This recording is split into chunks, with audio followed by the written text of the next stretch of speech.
নমস্কার বন্ধুরা, বাংলা বার্তায় আপনাদের স্বাগত। কলকাতা হাইকোর্টের একটা দুর্দান্ত রায়, যে রায় থেকে পার পাবে না কোনো রাজনৈতিক দলও, এমন একটা রায় দিল কলকাতা হাইকোর্ট। এবং এই মামলাটি যাই বিচারপতি তীর্থঙ্কর ঘোষের এজলাসে, সেখানেই তিনি এমনই একটা রায় দেন যে নির্দেশে কোনো রাজনৈতিক দলও ছাড় পাবে না, কার্যত যখন তারা সেই অপরাধটা করবে। এবার প্রশ্ন হলো, কি সেই নির্দেশ, কোন মামলায় এমন একটা নির্দেশ দিল বিচারপতি? তো আমরা যদি দেখি, আমরা বিভিন্ন সময় দেখেছি যে আন্দোলনের নাম করে বিভিন্নভাবে সরকারি যে সম্পত্তি নষ্ট করা হয়, গাড়ি থেকে শুরু করে সরকারি দপ্তর পর্যন্ত ভাঙা হয়, এবং অনেক ক্ষেত্রে একটা রাজনীতির রং দেখে কারো বা বিরুদ্ধে ব্যবস্থা নেওয়াই হয় না। মানে তাদের বিরুদ্ধে যে সরকারি সম্পত্তি ভাঙার যে আইন, সেই আইনে মামলা করাই হয় না, প্রশাসনই করে না। এরকম একটা রাজনীতির রং দেখে কখনো কখনো ঘটে।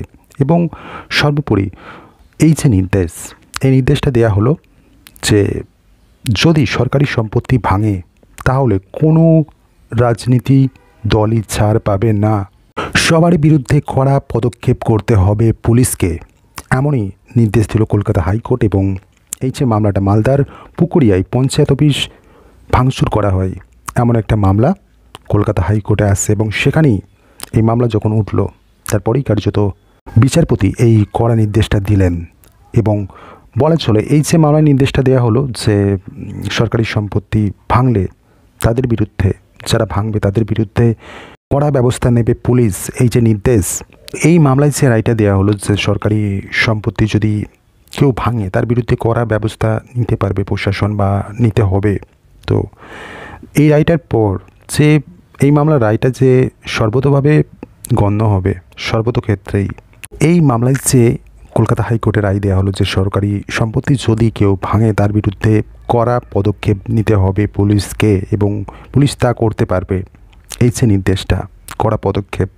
তো এটা তো স্পষ্টত বোঝা যায় যে এবার থেকে সর্বক্ষেত্রেই এই রায় গণ্য হবে। অর্থাৎ সরকারি সম্পত্তি যদি কোনো রাজনৈতিক দল পর্যন্ত ভাঙে, সেটা হতে পারে শাসক দল হোক আর বা বিরোধী হোক, যে দলেরই হোক না কেন, কোনো রং দেখা যাবে না, যে ভাঙবেই তার বিরুদ্ধেই করা ব্যবস্থা নিতে হবে পুলিশকে। তো আমরা অনেক ক্ষেত্রেই দেখেছি যে এই যে সরকারি সম্পত্তি ভাঙচুর, এরকম ঘটনা ঘটেছে, কিন্তু সেখানে রং দেখা হলো।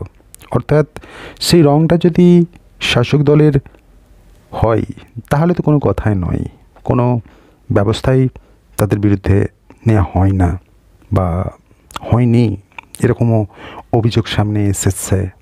তো এই রায় দেওয়ার পর আর সেটা হচ্ছে না, কারণ এবার তো বিচারপতি সরাসরি এই নির্দেশটাই দিয়ে দিলেন, সরকারি সম্পত্তি যদি ভাঙে তার বিরুদ্ধে সরকারি সম্পত্তি ভাঙচুরের যে ধারা রয়েছে সেটা প্রয়োগ করতে হবে এবং কড়া ব্যবস্থা নিতে হবে।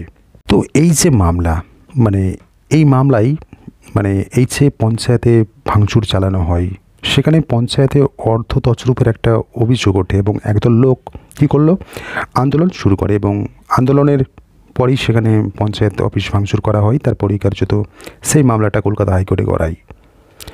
এবং যখন সেখানে গড়ালো, মানে এরকম একটা অভিযোগ করা হয়েছে যে যারা সম্পত্তি ভেঙেছে, সরকারি সম্পত্তি ভেঙেছে, তাদের ক্ষেত্রে সরকারি সম্পত্তি ভাঙচুরের ক্ষেত্রে যে ধারাগুলো প্রয়োগ করা হয় সেটা কেন করেনি পুলিশ, সেই বিষয়ে হাইকোর্ট রিপোর্ট তলব করেছে।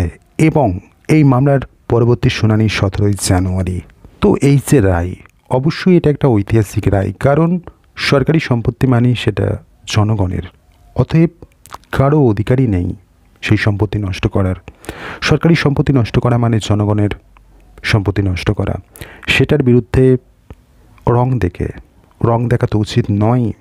তো রং দল নির্বিশেষে যে করবে তার বিরুদ্ধেই কড়া পদক্ষেপ নিতে হবে।